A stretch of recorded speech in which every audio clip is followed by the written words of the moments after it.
গেল বছরের ৫ আগস্টের গণঅভ্যুত্থানের পর আওয়ামী লীগের রাজনৈতিক কার্যক্রম নিষিদ্ধ ঘোষণা করা হয়। গণহত্যার দায়ে দলীয়ভাবে বিচার প্রক্রিয়া চালুর লক্ষ্যে আন্তর্জাতিক অপরাধ ট্রাইব্যুনালের আইন সংশোধন হলেও তদন্তে এখনও তেমন কোনো অগ্রগতি দেখা যায়নি।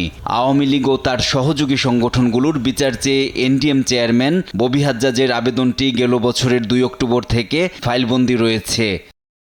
আমি বুঝি নির্মাণের শিল্প, সালাম স্টিল বোঝে ডিউরেবিলিটি। সালাম স্টিল, মোস্ট ডিউরেবল স্টিল। রোববার সাংবাদিকদের প্রশ্নের জবাবে চিফ প্রসিকিউটর জানান, ইতিমধ্যে প্রাথমিক তদন্ত শুরু হয়েছে, শিগগিরই আনুষ্ঠানিক তদন্ত হবে। এই মুহূর্তে আওয়ামী লীগের বিরুদ্ধে দল হিসাবে আওয়ামী লীগের বিরুদ্ধে অপরাধী সংগঠন হিসাবে তাকে বিচারের মুখোমুখি করার জন্য প্রাথমিক তদন্তের কাজটা আমরা শুরু করতে যাচ্ছি। এটা আমরা এখন গুরুত্ব দিয়ে এটা যাচাই বাছাইয়ের কাজটা করছি। খুব সহসাই আনুষ্ঠানিকভাবে তদন্ত শুরু হবে।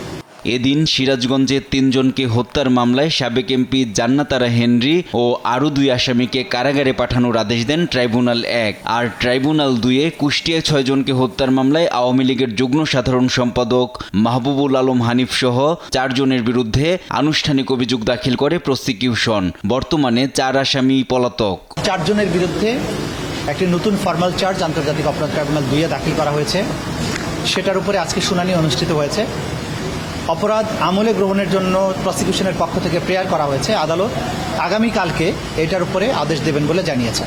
এছাড়া গুমের মামলায় সাবেক সেনা কর্মকর্তা জিয়াউল হোসেনকে ট্রাইব্যুনালে হাজির করা হয়। চিফ প্রসিকিউটর জানান, গুমসহ আলোচিত বেশ কয়েকটি মামলার তদন্ত শেষ পর্যায়ে। চলতি সপ্তাহের মধ্যেই তদন্ত প্রতিবেদন হাতে পাওয়ার আশা করছেন তারা। আপনাদেরকে এভিডেন্সগুলো তুলে ধরবো যে আসলে কি হয়েছে।